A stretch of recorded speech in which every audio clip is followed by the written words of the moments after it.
Well, thank you all so much for being here. My name is Shayna Kataya. I'm the Director of Student Services and so proud to be able to continue to have these events for our community.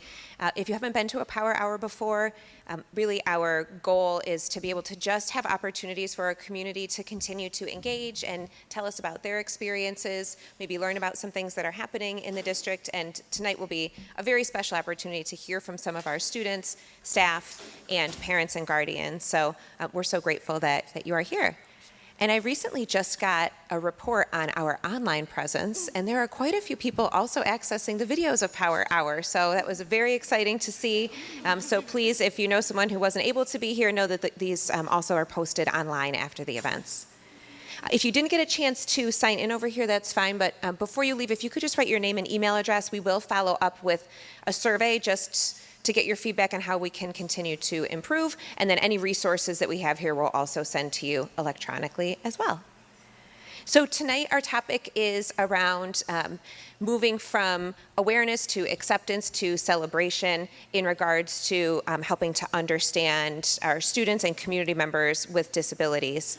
And this night really wouldn't be possible without our current SEPTA chairs, our Special Education PTA. So thank you to Megan and Danielle for your continued support and for saying, hey, this might be something that people are interested in, because you obviously were right.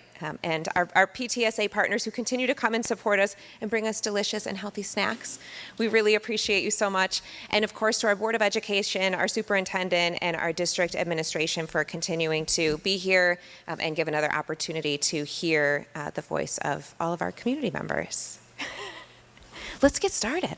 So before we start, just a couple items to bring to your attention. On this table over here, there are some sensory items if anyone has an interest in something. And then if anyone needs just a little sensory break out of this space, if you head down the ramp here and to the left, there's a classroom on your right, and that's a nice quiet space if you just need to take a little bit of a break at any time. So with that, and without further ado, I will pass it on to my colleague, Miss Elizabeth Woods, our Director of Special Education. Thank you, Shayna. And again, thank you so much to SEPTA for bringing this topic to us, and for our amazing panel members for being willing to be here today. We have a lot of different perspectives and experiences among our staff, our families, and our students. We have a lot of additional people who also had great things to share and just weren't quite ready to share them in this particular situation in front of people quite yet. But there are a lot of voices that I think it's just really important for us to all continued to be tuned into and continue to hear from multiple experiences.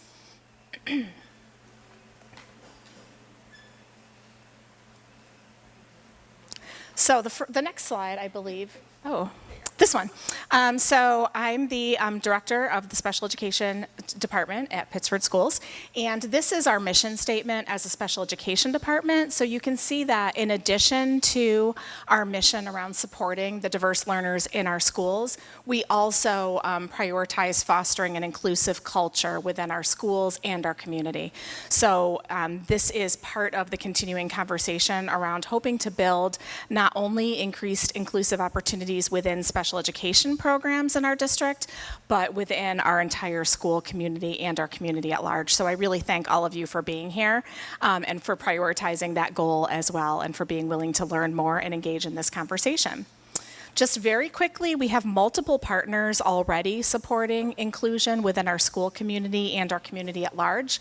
I've listed SEPTA, which also has a parent advisory group, which is a smaller group of parents who advise us as a department from the parent perspective. We also have a lot of support through Section 5 and our athletic department around not only unified sports, but also just increasing access to all sports opportunities for our students. In addition, we have a great partnership with Best Buddies, with the Special Olympics, with TIES, and with the Pittsford Rec Department, who is also interested in continuing to offer more inclusive opportunities. So there's a lot going on, but I think the purpose of tonight is to really hear from the voices at the table representing all different experiences, and then when we get into the questions and answers pieces, I'm hearing from you in the audience through your questions and anything additional you would like to share. So, would you like me to facilitate? Okay, I can. So first, can I change the order of your slides? Sorry. So since you're going to let me facilitate, I'll change up the order a little bit. Sorry about that. So for the panel, what I would like first to do is to go through one at a time. And can you each just share your first name and what your connection to this topic is? Okay? So if you can go ahead and do that, and I will pass this to Kevin first. Hi, I'm Kevin, and my connection to this topic is my older sister has autism, epilepsy, and behavior issues. So as a sibling of someone with a developmental disability, I wanted to help other students with disabilities feel included in our schools and be successful.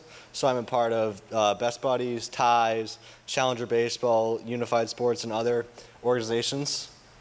And I'm hoping that I can help out even more in the future. My name is Betsy, and I am the parent of a 10th grade student at Sutherland who is in the special education program. I'm Elizabeth, and I have a daughter in kindergarten in the RISE program over at Jeff Road. She has fetal alcohol syndrome, and it's the invisible disability, so I'm here to give that perspective. My name is Amy Vilsons. I am both a special education student, a special education parent, a special education teacher, and a special education advocate. Okay. Hi, my name is Autumn, and I'm from Pittsford High School. Hi, my name is Kristen Dolan, and I'm a special education teacher at Barker Road. I'm Maddie Powell, and I am a sophomore at Mendon High School, and I am deaf and autistic.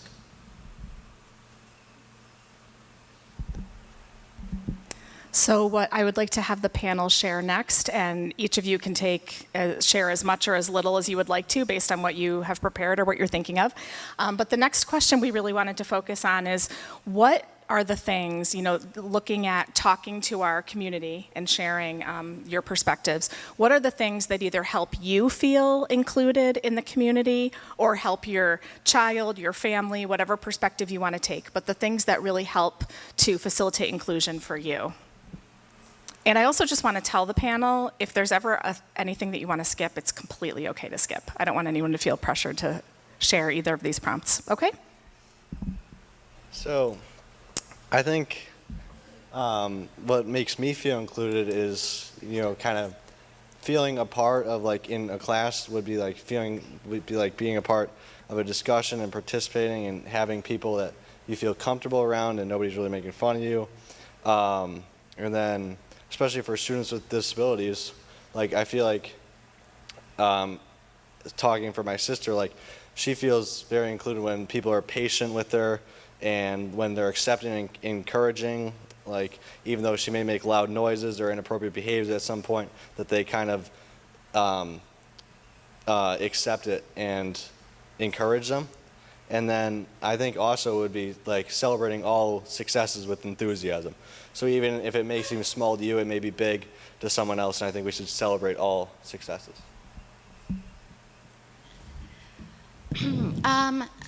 I guess what helps with inclusion is, I can do a lot as a parent to facilitate my son's success at school, but I can't necessarily help with socialization and friendships. So when there's other students that go above and beyond, like Kevin here, to help my son feel included, that really means a lot to me. I think opportunity for both myself and my daughter to be with other folks that are like her. She continuously talks about the summer enrichment program, I think it's called, like summer school for those who might not know, and it happens here in this building, and she continuously talks about it, and can she go again this summer, and she's so excited, and I think it's because she feels comfortable.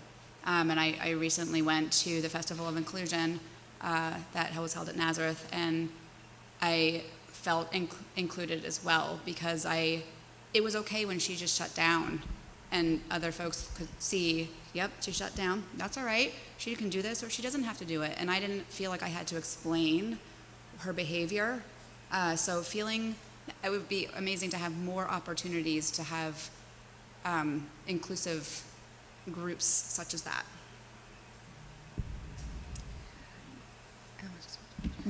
As a teacher, I feel that my students are included when they're given an opportunity to be included. It's not always appropriate for them. They don't always want to do it, but they want to be included or invited.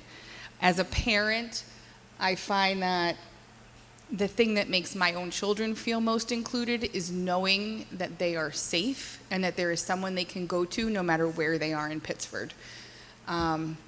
And as a student who had an IEP, having my trusted adults that I could go to at any point and just ask for help and know that it was okay to not have everything right the first time, that growth is more important than perfection. I feel included when I do my internship working in the community. In the fall, I work at Goodwill, and now I work at Jewish Senior Life. In a few weeks, I will start my last internship of the year at Unistel Spice Factory. Being a consultant teacher, I think what's important about inclusion is just remembering it's a bit of a balancing act. I think sometimes our push to include can almost exclude, and we try to really be careful with that. I also think that being proactive and the behind-the-scenes work leading up to inclusion is it's huge. It's what's going to lead to success, and also really helping school-age kids kind of find their tribe. I think if they can find just one other person that's kind of a person for them and a peer for them, that's what will help the most with inclusion.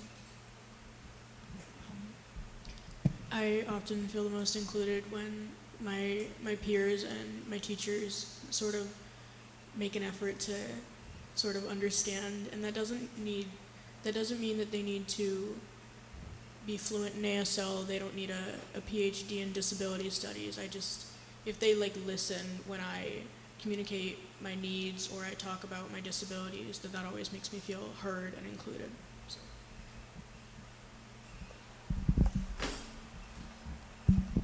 Thank you so much. I'm learning so much from all of you. I really appreciate this.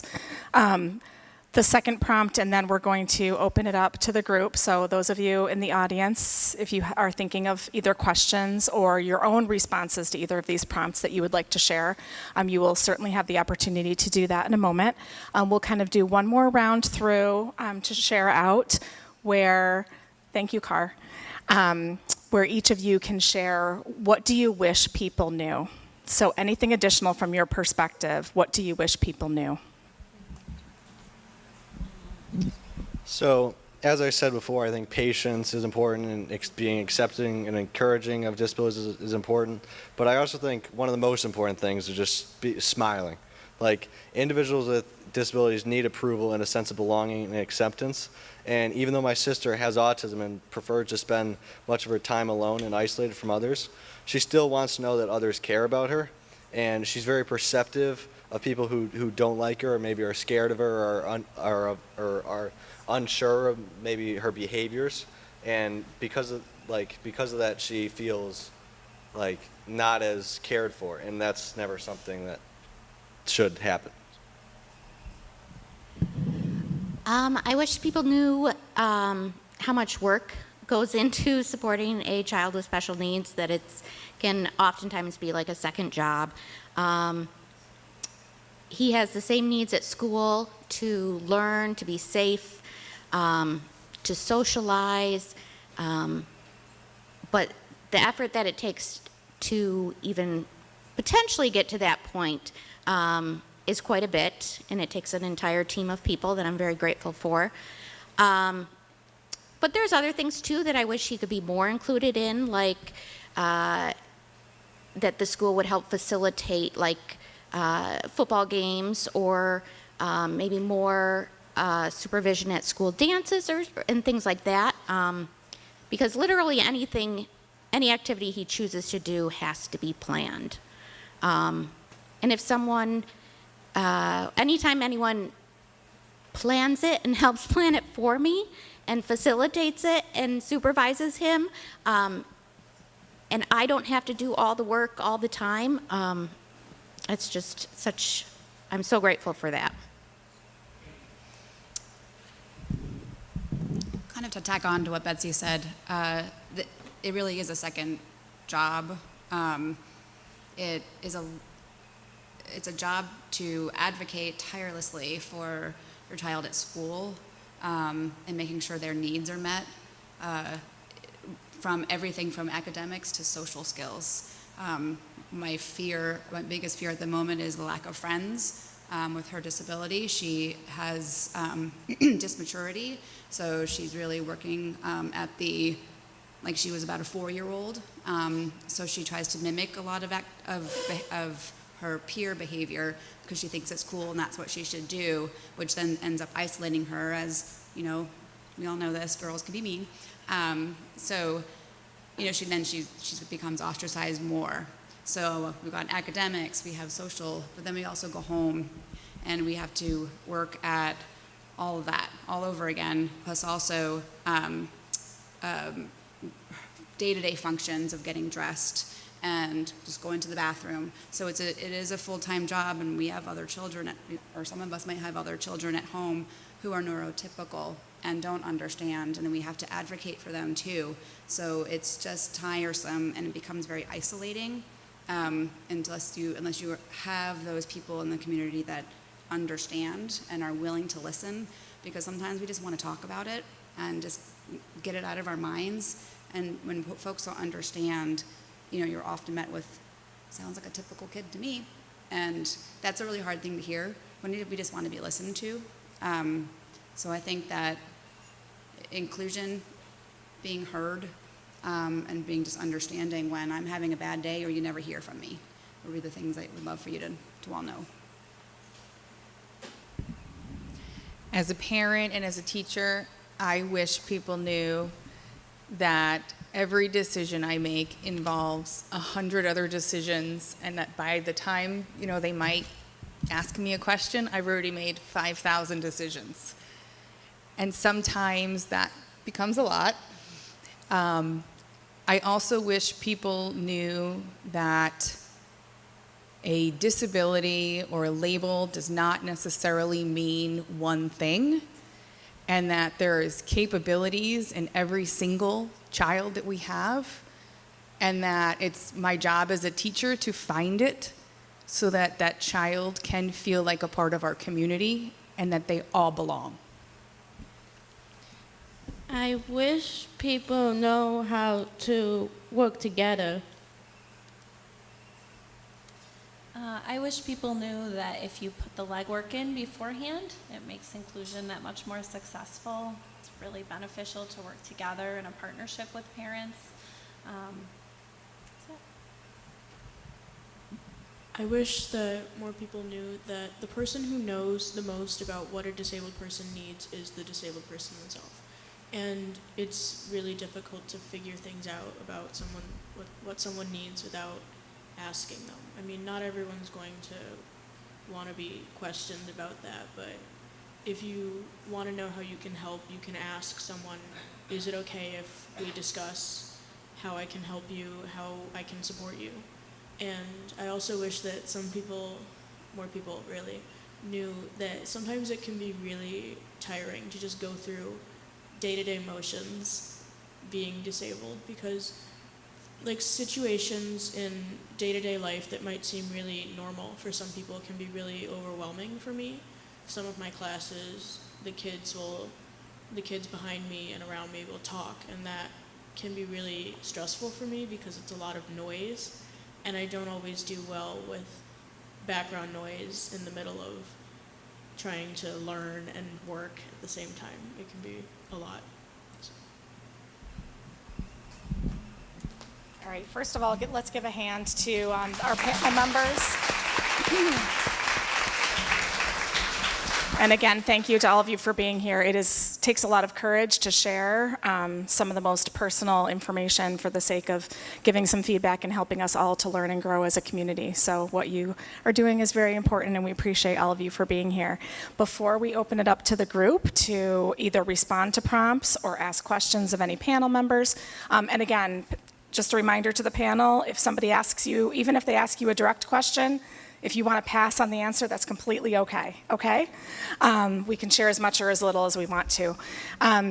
Before I turn it over, does anyone on the panel have anything else to share that you didn't have an opportunity to share that you think is important before we open it up here?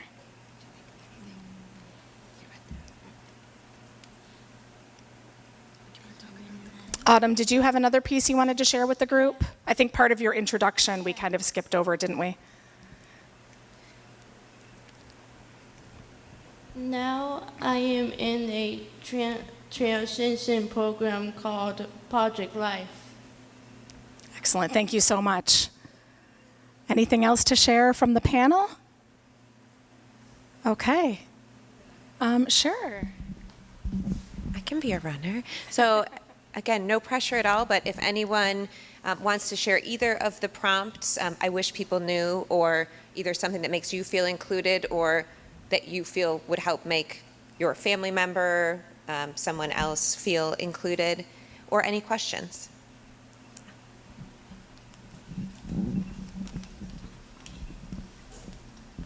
Hi, I'm Charlie Haynes. I'm a sophomore at Sutherland, and I wish people, I'm disabled and it's not always visible, but when it is, I feel like I'm put in this little box I can't escape out of, and I want to be seen as like anything other than that. And it means it's isolating, because it's like putting me in this box that I can't escape from, that makes it trickier to interact with people. So I mean, it's important to recognize someone's disability, but also seeing and looking past that in situations I think is also important. Just to like see them as, you know, their personality and other traits. Though, I mean, a disability is important to recognize. I think sometimes it can get like overclouded in who you are as a person. Thank you so much. Thank you for sharing that. I appreciate it. Hi, I'm Chess Dini. I'm a disabled student at Pittsford Sutherland High School in my junior year. First, I'd like to thank our school district for holding this meeting to show their support for disabled students and a desire for equal access in our schools. However, I would like to take this opportunity to address an issue for me and my fellow disabled students in my school. Mainly, I would like to address the issue of our school's elevator, which has created a constant feeling of us being unsupported in our school. Our elevator has broken to the point of disuse on 5 different occasions this school year. The dates of these breaks are as followed: October 10th, fixed after first period; October 17th, fixed after 6th period; October 19th, fixed after 6th period; October 27th, fixed before first period; and October 30th, fixed after 7th period. Each time the elevator was unusable, and we couldn't even get to our own classes for the majority of the day. Instead, we were instructed to sit in either our school's old staff cafeteria or the testing center, both of which are used for detention. In both locations, we were provided with no instruction, little supervision, no outreach from our teachers, and none of the work we were missing from just a floor or 2 above us. Our grades all suffered from this. Just yesterday, as I and other students and staff were riding the elevator to both the 2nd and 3rd floor, the elevator stalled when it stopped on the 2nd floor, and the doors would not open. The elevator then resumed its path to the 3rd floor. On December 6th, a broken light panel from the ceiling of the elevator fell out, hit a student, and gave them a concussion, which the school was notified of. During the period where the panel was broken, the solution to the problem was to switch out the empty panel slot with a different, also broken panel. The panels were not fixed properly until February 26th, and up until then, the other disabled students and I had to avoid standing directly under the panel out of fear that it would fall and hurt one of us again. As of right now, there are new holes in the new ceiling tiles. These instances were worsened by the lack of oversight for which students can use the school's only elevator. Students who are permitted to use the elevator are all given passes from the nurse's office, but we frequently see students riding the elevator without passes and openly bragging about it. Despite the many times we have reported these students and their behavior, there has been little follow-through on the consequences that Sutherland has promised us. This causes many issues for those, such as myself, who need the elevator to get to class. These unauthorized riders have heavily pushed or exceeded the elevator's weight limit, and some even make a game out of pressing either all the buttons for all the floors or the emergency alarm within the elevator, which is not only incredibly disrespectful to me and students like me, but also often makes us late to our classes. Even when the elevator is deemed functional, the condition of the elevator is poor at best. It often shakes, buttons are repeatedly getting stuck and causing the elevator to go constantly back and forth between floors, and there are broken parts of the wall that are slowly peeling off. I, along with the other students who need this elevator to get to class, do not feel safe riding the elevator. We will not feel safe until the elevator is properly fixed and maintained and the appropriate rules for its use are enforced. Only then will we be able to take part in school activities on an equal basis, such as consistently and reliably getting to our classes regardless of our disabilities, as promised by the school district's code of conduct. I'm just going to share some of my personal experiences riding the elevator. So on the first occasion, I was in the elevator and I was approached by a 6'2" senior who proceeded to glare at me for about 30 seconds in the elevator and would repeatedly enter until the point I needed to bring another student in there to feel safe. On a second occasion, a freshman called me a cripple before entering the elevator along with me, who I reported but would continue the behavior and would repeatedly glare at me in the hallway even after it was reported and fixed. And just students riding the elevator is just a constant problem, along with the fact that that elevator is also just kind of miserable to be in. It kind of looks terrible, and it's also freezing. Thank you both so much for sharing that. That's part of the reason why nights like tonight are so important, is that, of course, we know about the issues with the elevator, and Mr. Puma has been working with everyone who will listen to try and get it fixed, which it is at this point, but I can understand why you'd still be afraid to go in it, that it might not work. So to be able to hear the impact of that on you is so important to us, because it's about more than just an elevator or a part of an elevator that we're waiting for, right? It's really impacting the way you feel at school. So thank you for being brave and sharing that. Appreciate it. Anything? Oh, you're watching my time. Thank you, Car. Yes. Charlie. Well, I think I'm Charlie when I go to Southern High School. I think the school is much more safer now with the security upgrades, because like before then, like last year in like October, like it was crazy because like there wasn't that much security, that two kids kind of horrible fight and like only the principal had to get involved. But like now with security, it's much safer for like a lot of kids without having to wait for a principal or someone to get there. Now security could just get there whenever. Thank you for sharing that. Thank you for sharing. Do you want to share her? I agree with Charlie, because we sure do need to advocate for ourselves if you're like angry or upset. Like if you're angry, just like take a sip of water and like go take a walk outside, and like it's just, you just have to use your like strategies to express your anger and just be happy. Thank you very much. Thank you for sharing. Anyone else want to share? Thank you.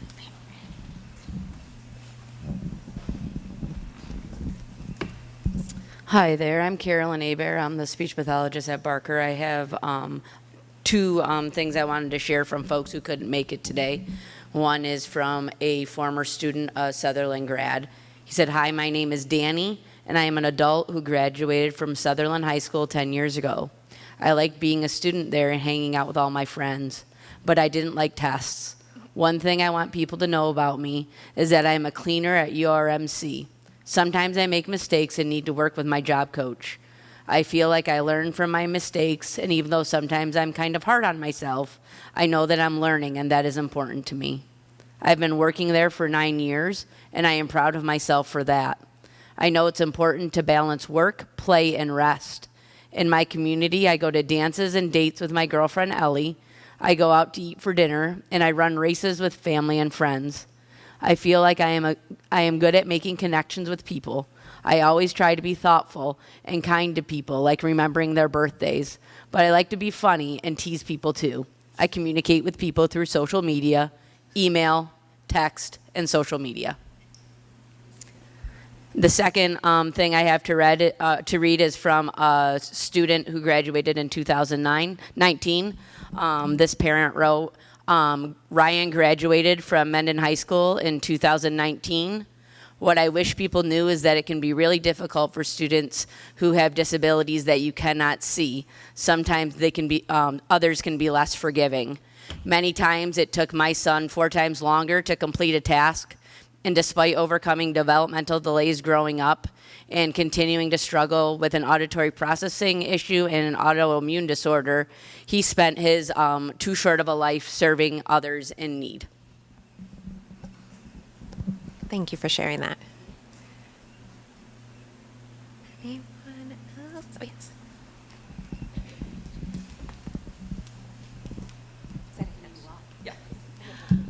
I just wanted to say thank you because I see a lot of familiar faces in this room, and I have 3 children in Pittsford schools that all receive support, and I couldn't have done it without the majority of the people that have supported my children, and I see lots of familiar faces, and I'm excited to be here tonight and be able to tell you I appreciate the time that you take to support us, and I appreciate Danielle and SEPTA, and I think that we've come a long way in the years that I've been involved. I think I've been in Pittsford since Mason was in kindergarten. He's now a junior in high school, and I don't feel as lonely as I did back when he was little. I think the people that are supporting the parents now, there's so much more opportunity to share and to talk, and the things that Pittsford Youth Services are doing and SEPTA is doing, and being a part of the parent advocacy group too has been great. So thank you to all of you that have made such a difference in my children's lives. Thank you, Jenna.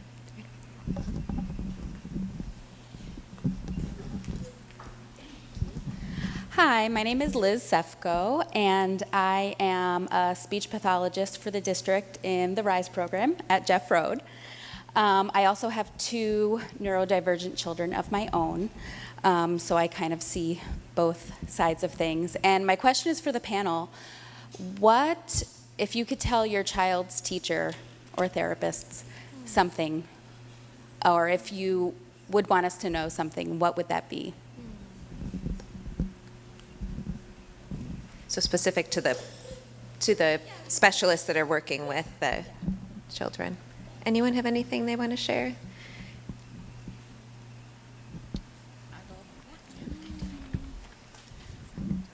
I would tell my teacher,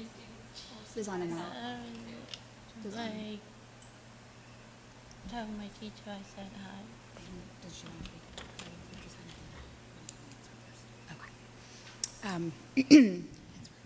So when this is our second year in kindergarten, and my first year in kindergarten, we were a different school, and I provided a packet for the teacher all about, now I'm going to be putting my plug in, all about fetal alcohol syndrome. And there's a lot of shame that comes with those 3 little letters, FAS. And so I feel like I forever have to tell people, no, she's adopted. I didn't do it. But I've had to really ramp up on my learning about what that means for her, what the symptoms or behaviors are. And it's all over the board. So back to kindergarten, I put together a whole packet all about her and what fetal alcohol syndrome is and what it looks like and how it might manifest itself and what behaviors. And, for example, when a strategy to help her could work one day and completely fail the next, because she just can't remember it, and it just doesn't going to work. So I remember getting called in October, and sat down, and she said she's really having a hard time. I said, okay. She's like, I thought we had it when we were doing this thing, and it was working, and it was great, and now it's not working. And I said, okay. I said, have you read the packet that I gave you? No. I don't like to judge the kids before I've met them. And I was so disappointed. And I thought, and I'm not, certainly not trying to disparage any teacher. You all, whoever's here as teachers, work so tirelessly and so hard for your children. But when a parent comes in and they've gone through the whole process of putting together a booklet about what it means that you're going to have this child in your class, please listen to us. I mean, we're not doing it because, we think our child is so special. It's that we want you to also understand our child and the best way that you can help them. Because I had given her resources, and she said she had just started to read it. And I thought, well, that's not helpful. So I think that's one thing I would want any teacher or therapist to know, that just at least try to listen to us when we say this, our child is this, that, or the other thing, because we're not lying, for lack of a better word. We're telling you like it is, and how you can best help our child. If I could tell my teacher something, it would be I want to work independently.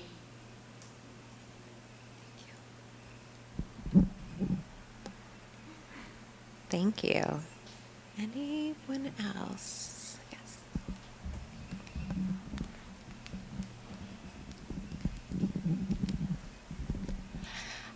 I'm Danielle Gary. I'm the founder of our Special Education PTA, joined by my co-chair, Megan DeFries.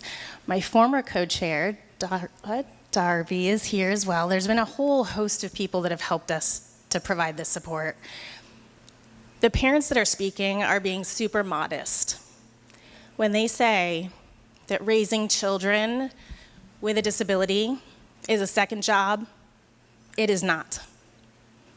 Parenting is a second job that we don't often get to enjoy. The simple things that we grew up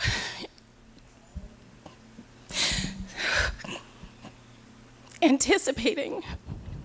It's not to say there's not immense beauty in this journey, because if you follow us and you know my journey, I'm quite loud about it. I wrote a book, for Pete's sakes.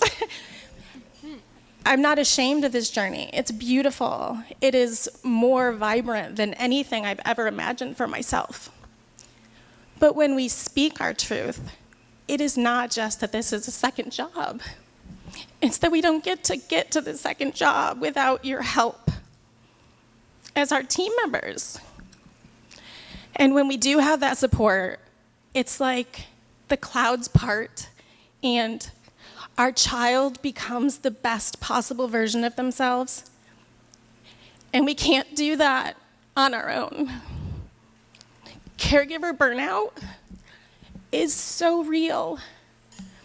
And because my team is here tonight, my son's team,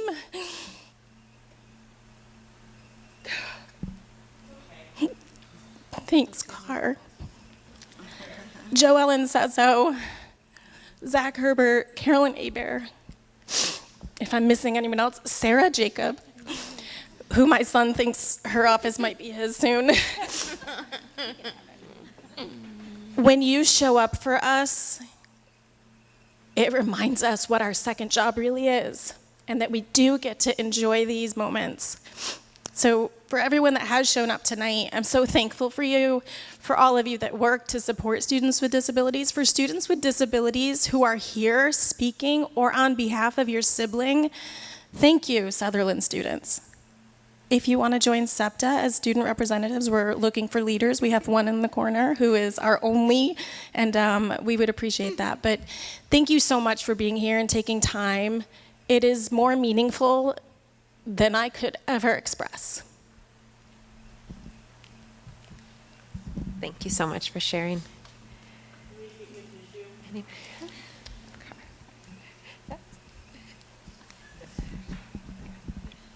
Hi, I'm Darla. I have a son in the 8th grade at Barker Road Middle School.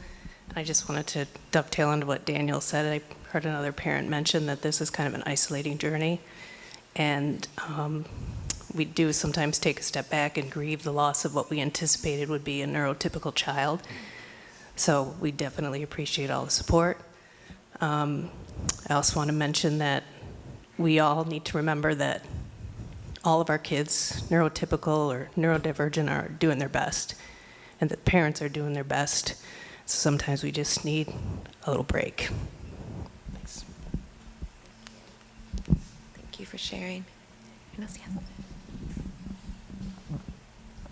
Hi, I'm Memory Deeney. I'm Chessa's mom, and my older daughter is a graduate of Sutherland as well. I don't want to. I would just like to piggyback off of what you said, and I didn't catch your name in the pretty orange shirt, but you said the push to include can exclude, and my older child is dyslexic. She had ADD. We had her tested. We went rounds and rounds, and getting her to the point where she could read and speak was a lot of work. And it was silent. As parents, it was very, very silent. We didn't live here at that time when she was learning to read, and it honestly felt like a nightmare, and there was no real support. And we were just lucky enough that we landed in a place where we could buy the support, basically. So she's incredibly smart and incredibly capable, but this is how she finished school. When we got here, she has auditory dyslexia. Her senior year, she was told she couldn't graduate because she didn't have a foreign language. And so we had her tested, and the testing came back and said, oh, she'll fail. But she's got to fail before we'll get her out of it, which means she wasn't going to graduate. And she already felt stupid. She'd already been teased so much when she was younger for being the stupid kid and being dumb. And it was so hard as a parent to watch that, because we fought so hard to get her excluded from foreign language. And it would seem like such a simple thing, like going, okay, we know she will fail in this subject, so let's do something else, because she'll be just fine in life without a foreign language. And if you taught sign language, that'd be great. We put her there, but it's not available, so let her take art, let her take something, let her take anything. It wasn't allowed. And we had to take her to the community college, where she was taking 3 AP courses, and she also took sign language at Monroe Community College her senior year. And you know, the nice thing is she finished college, she finished high school with college credits, but she shouldn't have had to do that. There wasn't any support, and she felt stupid. She always felt stupid from all of it. And it felt like, as parents, every time we reached out, and we did not reach out a lot to the schools, but when we did reach out, we were saying, look, here's the paperwork, here's everything that you need, this is what she can't do, can she please do something else and we'll get out of your hair? And the answer was just no. And that was hard for her. It was hard for her to hear. There's a happy ending to this story. She is in college now. She wasn't convinced that she was smart enough to go to college, but she is in college. And she's been approached about whether or not she would be willing to apply to be a Rhodes Scholar. She's doing really, really well. But it shouldn't have been this hard in high school. And we were the parents who were saying, here, can we just do this? And the answer was no. And that feeling of just having nobody listen to you, or having somebody say, no, you need to fail first, that's cruel. That's just cruel and unusual punishment. And I think a lot of parents in here, like somebody up there said, we know what our kids can do. And we knew what our kid could do. We paid thousands upon thousands of dollars to prove with all the paperwork that she couldn't do it. And yet, nothing could happen, and it was so frustrating. So I'm sorry. Thank you for listening. Thank you so much for sharing. I appreciate you saying that. I started to sweat for a minute because I was like, uh-oh, did I say something wrong? I wouldn't want my comment to be misinterpreted as ever not wanting kids to be included, but I do think kids know, and they know what they can do, and they know when they're different from others, and sometimes they don't always want that highlighted. So absolutely an advocate of inclusion, but there is a time and a place for it. So I'm sorry that your daughter went through that, but it's nice to hear it ended in a really successful way. They absolutely know what they're capable of, even at 5 years old, 6 years old, and it will come out in behaviors of I don't want to do this thing with everybody because they can do it and I can't. So then it looks like they are defiant and don't want to do it, but they are unable to do it. So it's isolating for them because they know they're different and they know they're not on the same wavelength as their peers.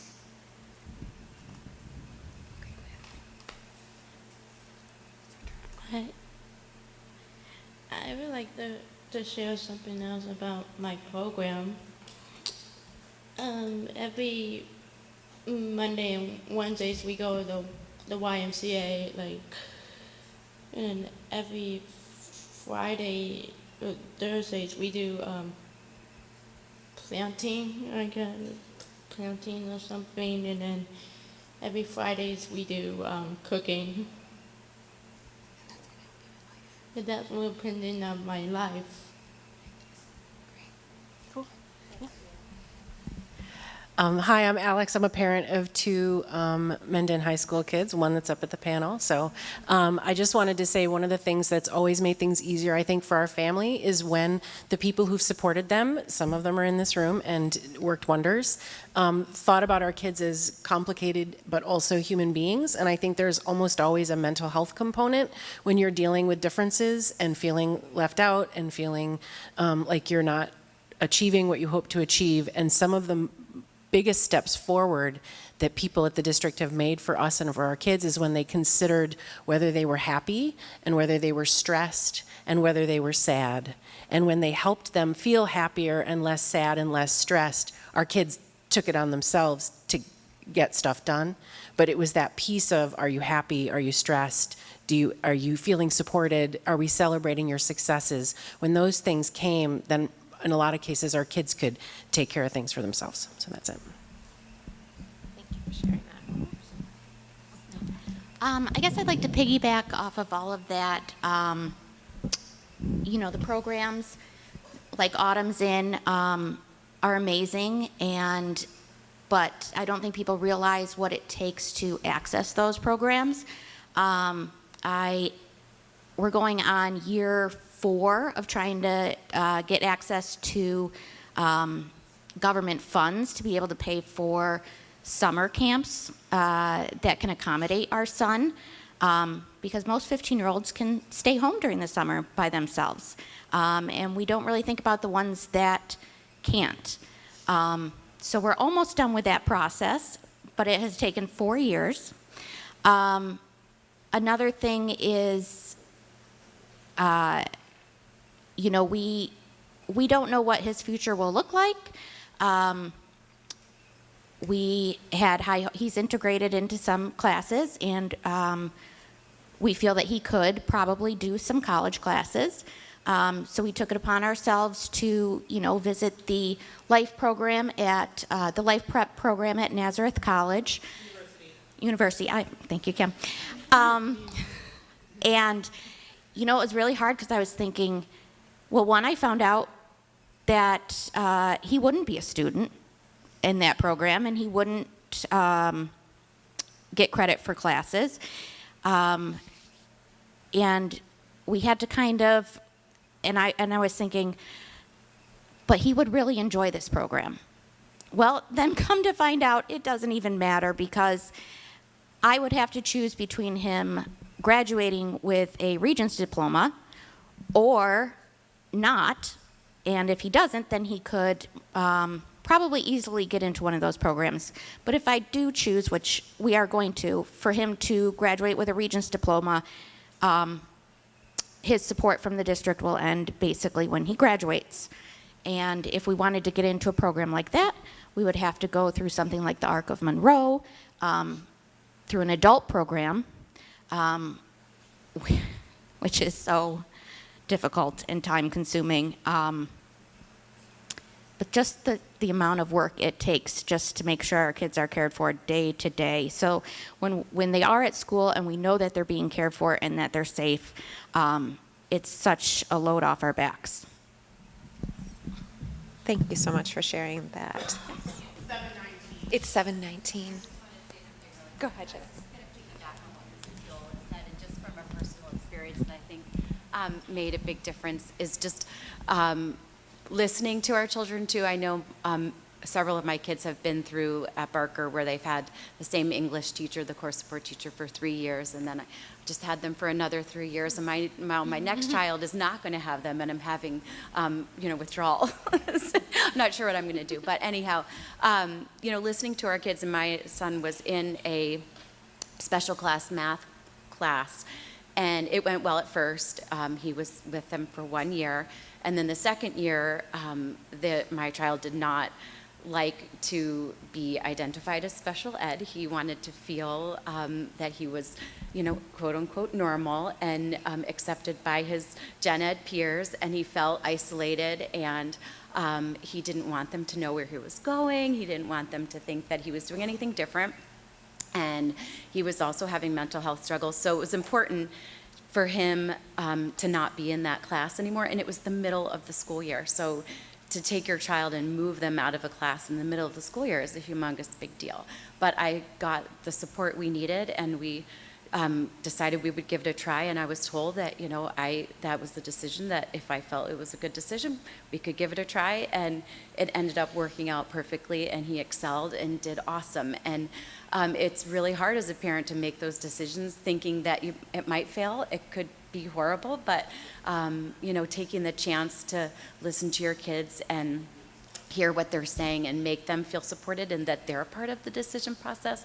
I remember when Mrs. Dolan brought my son to the IEP, I think it was the annual review, and he came and spoke and presented, the information about himself, and just how impressed I was that he was involved in the process as well. So I think there's so many great things, and I think listening to our kids and having them be a part of all of this is extremely important as well, letting them advocate for themselves and having a voice.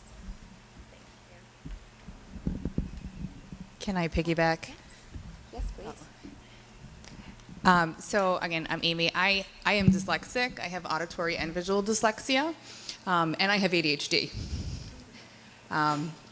When I was in 6th grade, my mom decided it was important for me to test like everybody else.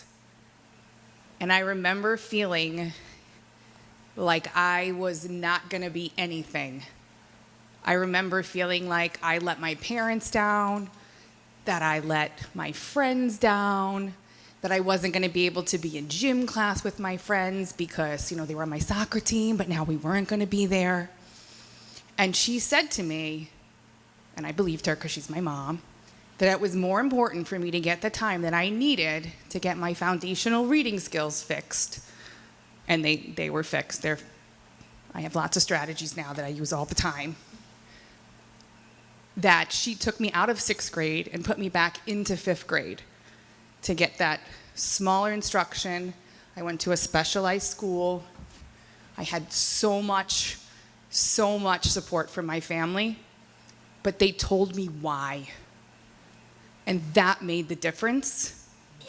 And that's really now why I do what I do, because the kids need to know so that they can then advocate for themselves as they grow up, because it's sad to say, but the parents are not always going to be there. Your kids are not always going to be in my class, or, my children are not always going to be in the same class with the person who really gets them. They have to be able to ask for what they need and advocate for themselves. So the earlier you can involve them, please do. It really makes a world of difference. I was just going to comment on almost the exact same thing. I'm Laurel. I have a special needs child in the district, and I grew up with 2 learning disabilities and a physical full body back brace, and was bullied to the point of needing to change schools, get pulled out of programs. But I had 2 amazing teachers, and when Liz was asking if there's anything that you could say to a teacher, and when Charlie mentioned seeing a student for who they are, I had 2 teachers who asked me at the beginning of the year if I felt comfortable sharing what was going on with me, with my peers and the rest of the class. And my mom taught me to advocate for myself, and I said yes, absolutely. And I had no bullying those years. When there was a sense of community and the kids were brought into my community and understood that I had a genetic disease and I had corrective hardware for that, and that's all it was. And I think if you can talk to your students, because like you all said, like your kids, they know what they need. And they can make that decision. Give them a few weeks to think about it if they need to, but I know anecdotally for me it made a huge, huge difference.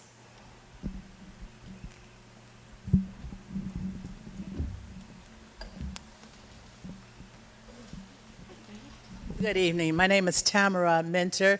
I have children that are called SIFE children, students that have school interrupted formal education. They're refugee children. And when the children came to me, I held them back because they did not speak English. There were 2 older boys with me, and those boys qualified for a 504 plan. And they actually were older, but they had a goal of finishing high school. As a retired educator of 41 years, you in this room are the best advocate for your children. There's a school side of what they have on paper and what's supposed to happen, and there's the other side of what you as parents can do to make it happen. And you have to be forefront and be that advocate for your child. Last year, we had a discussion for one boy.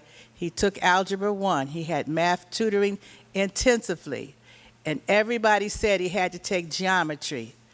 I says, no, he's not taking geometry. He just learned to speak English. He's going to take another math course that has the same vocabulary, and that would be Algebra 2.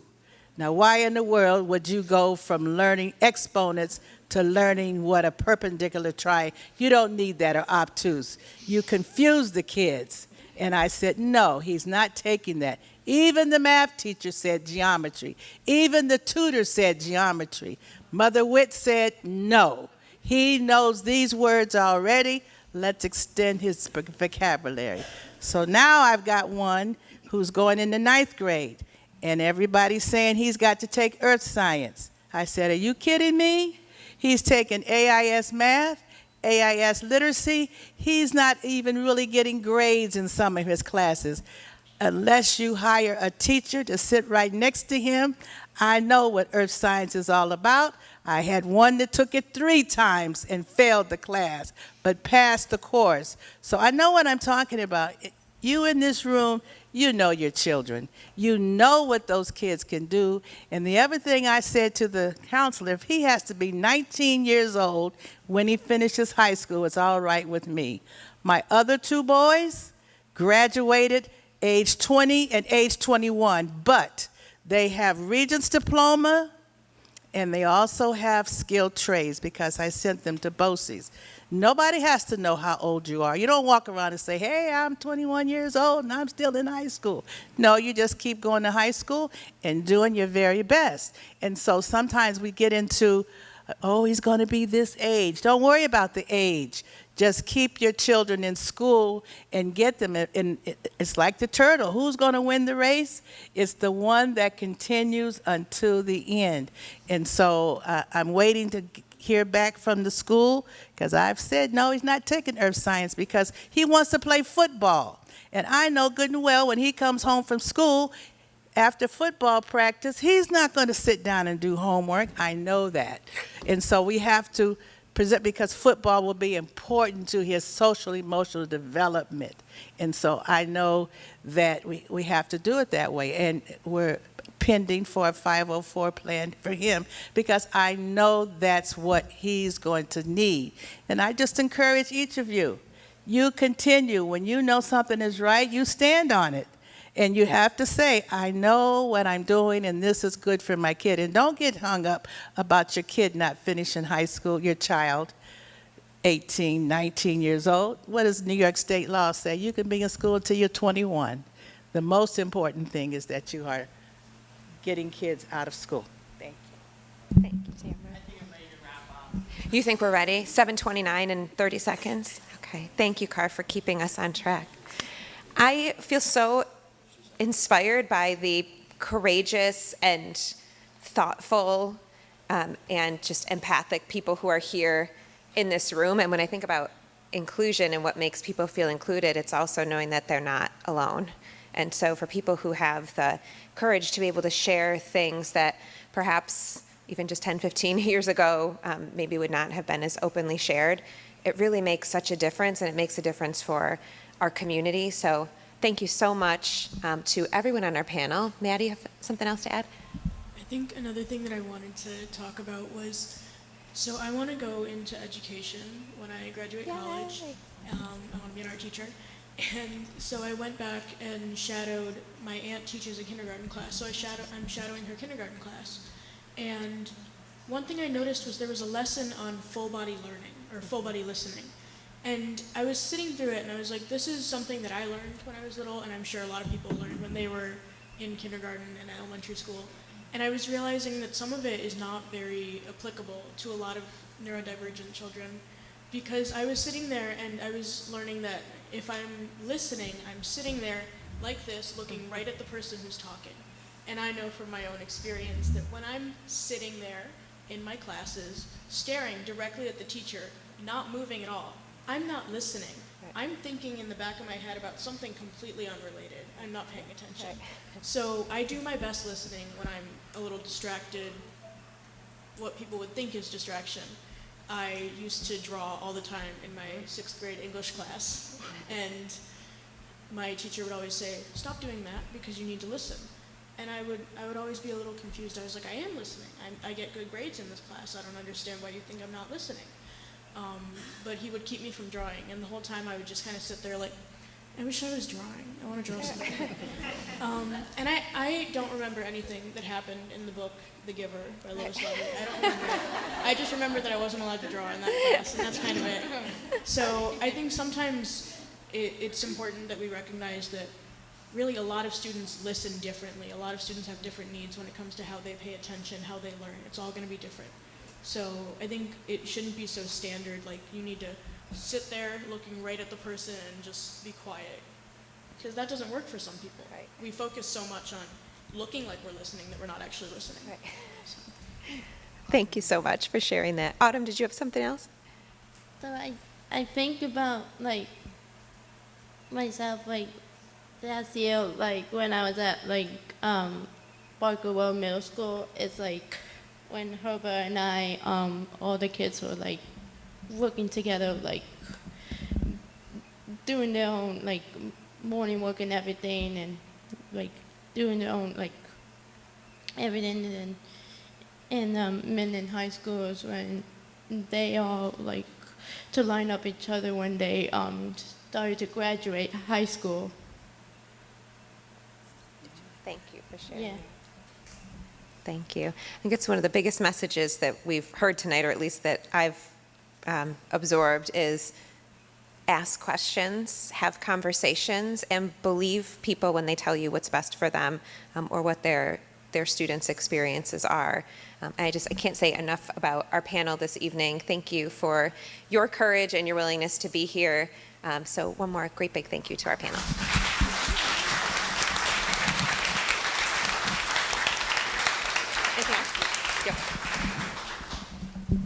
Yes, thank you so much to everyone again for coming. I think it's a great show of support for our community.